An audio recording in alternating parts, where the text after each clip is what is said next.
Welcome dear students, আশা করি তোমরা সকলে ভালো আছো। তোমাদের জন্য আজকে নিয়ে এসেছি বাংলা বিষয়ের 50 নম্বরের যে মডেল অ্যাক্টিভিটি টাস্ক তোমাদের দেওয়া হয়েছে। এটাই হচ্ছে ফাইনাল অ্যাক্টিভিটি টাস্ক, এটাই হচ্ছে তোমাদের ফাইনাল পরীক্ষা। এই অ্যাক্টিভিটি টাস্কের সমস্ত উত্তরগুলো আমি তোমাদের এক এক করে করে দেব। তোমরা ভিডিওটি শুরু থেকে শেষ পর্যন্ত দেখতে থাকো। তো দেখো, প্রথম যে প্রশ্নগুলো রয়েছে এক দাগের ঠিক উত্তরটি বেছে নিয়ে লেখো। এখানে প্রথম যে প্রশ্নটি রয়েছে, ড্যাশ বিষয়ে পৃথিবীতে কোনো জাতি আরব দিগের তুল্য নহে। এর উত্তর হয়ে যাবে অতিথেয়তা, ঘ নম্বরের উত্তর। 2 নম্বরে দেখো, আমার কাছে কিরূপ আচরণ প্রত্যাশা করো। বক্তা হলেন সেকেন্দার। পশ্চিমে কুঁদরুর তরকারি দিয়ে ঠেকুয়া খাই। টেনিদাকে একথা কে বলেছে? ক্যাবলা। মাইকেল মধুসূদন দত্ত যে জাহাজ থেকে তার বন্ধু গৌরদাস বসাককে চিঠি লিখেছিলেন সেটির নাম কি?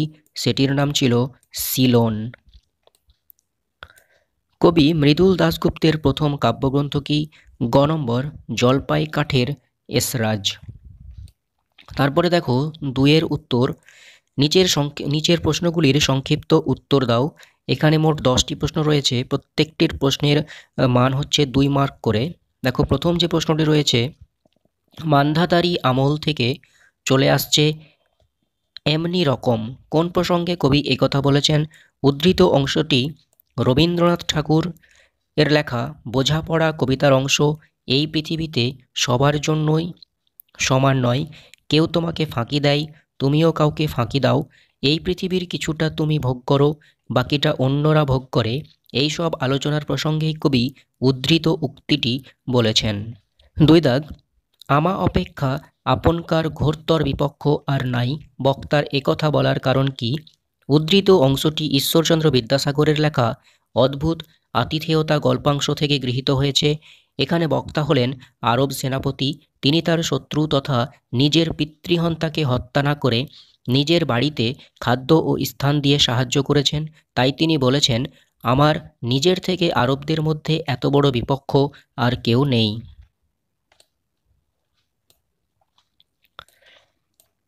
3 নম্বরে, আন্টিগো, তোমার এই ঔদ্ধত্যের জন্য তোমায় আমার সাম্রাজ্য থেকে নির্বাসিত করলাম। আন্টিগন্স কোন ঔদ্ধত্য দেখিয়েছে? আন্টিগন্স গুপ্তচর সন্দেহে চন্দ্রগুপ্তকে ধরে সেকান্দারের কাছে নিয়ে আসেন। সেখানে জানা যায় গ্রিক সেনাপতি সেলুকাস চন্দ্রগুপ্তকে যুদ্ধকৌশল শিক্ষা দিয়েছিলেন। অ্যান্টিগন্স হয়ে সেকান্দারের সামনেই সেলুকাসকে তরবারি দিয়ে আক্রমণ করেন। সম্রাটের আদেশ ছাড়াই তার এই কার্যকলাপের মধ্য দিয়ে ঔদ্ধত্য প্রকাশ পেয়েছে। তোদের মতো উল্লুকের সঙ্গে পিকনিকের আলোচনাও ঝকমারি। কোন কথা প্রসঙ্গে টেনিদা এমন মন্তব্য করেছিল? নারায়ণ গঙ্গোপাধ্যায় রচিত বনভোজনের ব্যাপার গল্পটিতে পিকনিকের মেনু কী হবে তা নিয়ে নিজেদের মধ্যে আলোচনা চলছিল।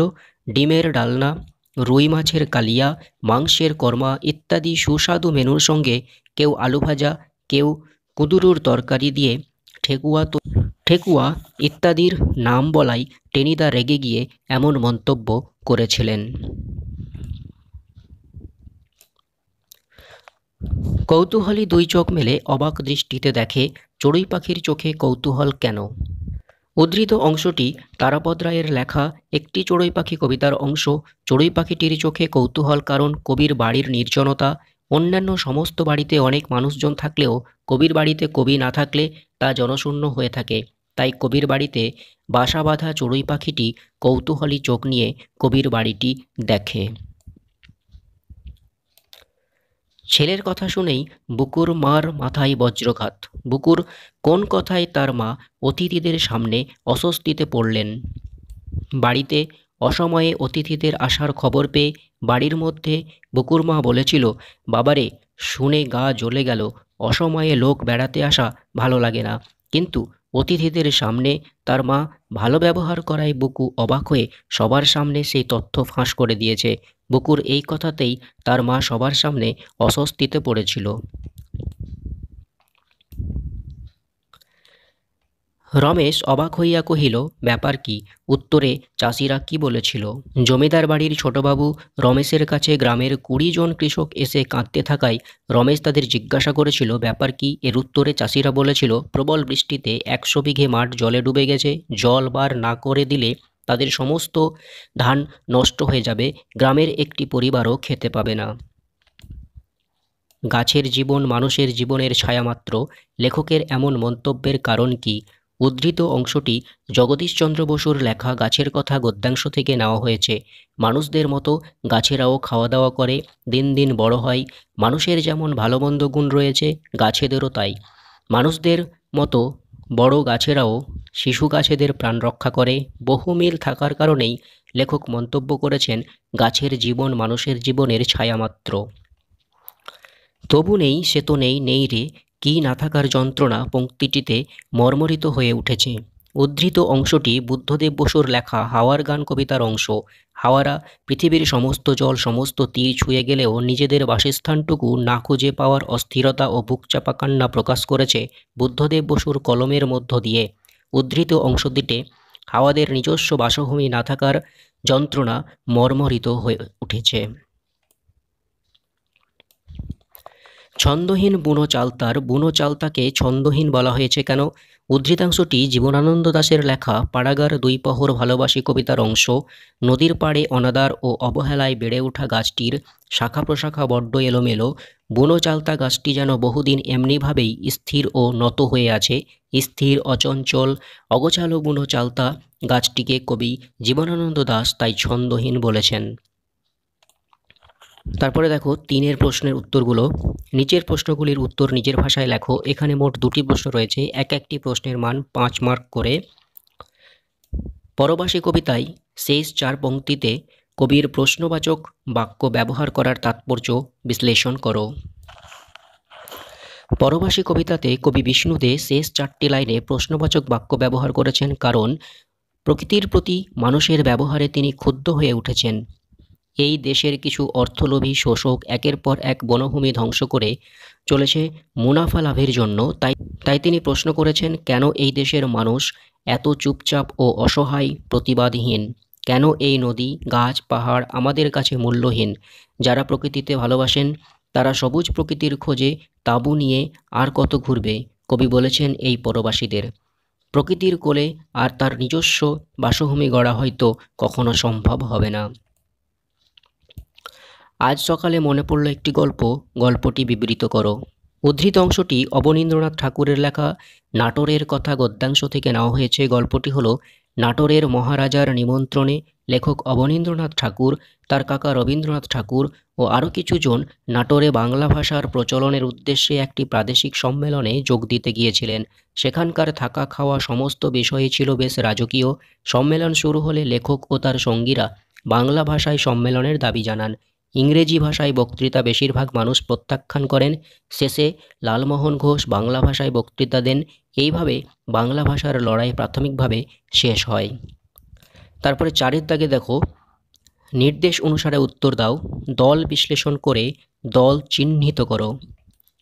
এখানে বেশ কয়েকটি শব্দ রয়েছে, এর দল চিহ্নিত করতে হবে।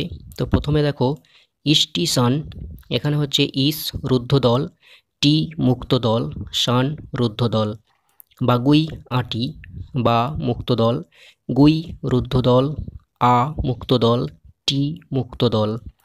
দর্শন মাত্র, দর হচ্ছে রুদ্ধ দল, শন হচ্ছে রুদ্ধ দল, মাত হচ্ছে রুদ্ধ দল, র হচ্ছে মুক্ত দল।